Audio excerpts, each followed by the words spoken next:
What's going on, everybody, and welcome back to another episode of the Midterm Rental Show. I'm your host, Bailey Kramer, and in this episode, I'm going to talk about how I am about to get $20,000 for free. So without further ado, let's go ahead and jump in. All right, so I'm very excited for this episode for two reasons. Number one, I got a brand new microphone. So if this audio sounds better than my previous podcasts, then good, because that's intentional, and I leveled up my microphone to make the audio even better. And the second reason I'm, of course, excited for this episode is because I'm going to share something that is extremely valuable that you guys can implement in your properties that you own now, or if you don't own any, properties that you own in the future. So to share how I'm about to get $20,000 for free, let me bring you back to the year 2022. It was that year that I dropped out of college and took a massive bet on myself and my own business. And it's in that exact year that I bought my first midterm rental completely by myself. Now, I've owned properties before that, but it wasn't until then that I was the sole owner of a rental property.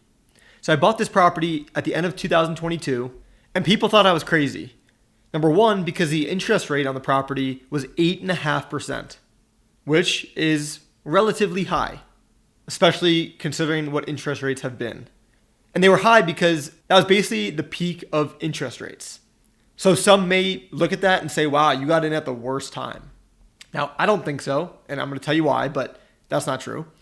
And the other reason why people thought I was crazy is because I never saw this property in person before I bought it, and I've never even been to the city before I bought it.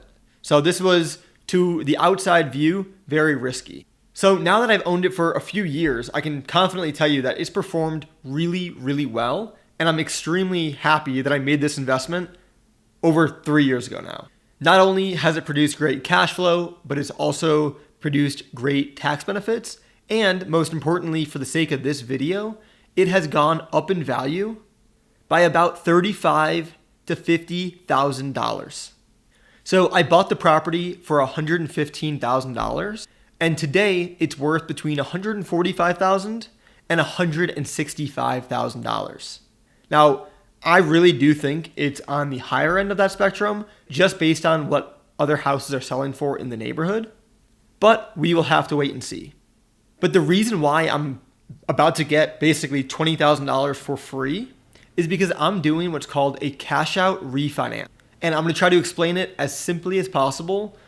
Especially if you haven't heard the concept before, I'm going to try to explain it as if I'm talking to a friend who has no idea what that even means. So when I first bought the property, I had to put a 30% down payment to buy the property. So the property cost $115,000, 30% down payment was $35,000, which means my mortgage, my outstanding loan balance, was $80,000. Okay, so I basically bought this property, I put down $35,000 and got a loan, aka mortgage, for the $80,000. But now that my property has gone up in value, simply because, number one, I got a really good deal when I bought it because everyone was basically scared to buy properties because interest rates were so high, so I got a good deal from that. And number two, the market just naturally goes up over time. Now, the speed at which this one appreciated is definitely abnormal, especially for this market, but that just shows that by taking some risks, buying properties when other people are fearful may lead to good returns in the future. So this property, like I said, and we're going to just use round numbers here, let's just say it's worth $150,000 now. And my loan balance is now roughly $78,000. And you might be like, Bailey, you've had it for 3.5 years and your mortgage balance has only gone down by $2,000. Pretty much, because most of my payment right now is interest. Partially because my interest rate's really high, but also because that's kind of how mortgages work. The first bunch of years, the payments are mostly interest, and then slowly over time, you build more and more principal and equity. So anyways, now that the property is worth $150,000, I can get a new mortgage on this property and at a new interest rate. So let's just say the property appraises for $150,000. I can go to a lender, or since I own a company called Investor First Capital, I'm going to be doing this one myself. But I'm essentially going to get a new mortgage on this property. And how that's going to be calculated is They're going to take the new value, which is $150,000, and just for easy sake, they're going to make me put down the same percentage of a down payment as I put down last time. So last time I put down a 30% down payment.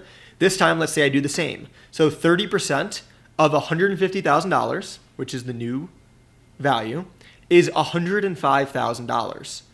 So what's going to happen is I'm going to get a loan for $105,000, and I'm going to take that $105,000 and pay off the original $80,000 mortgage, which is now actually $78,000 since I paid it down a little bit. And I'll be left with essentially the difference.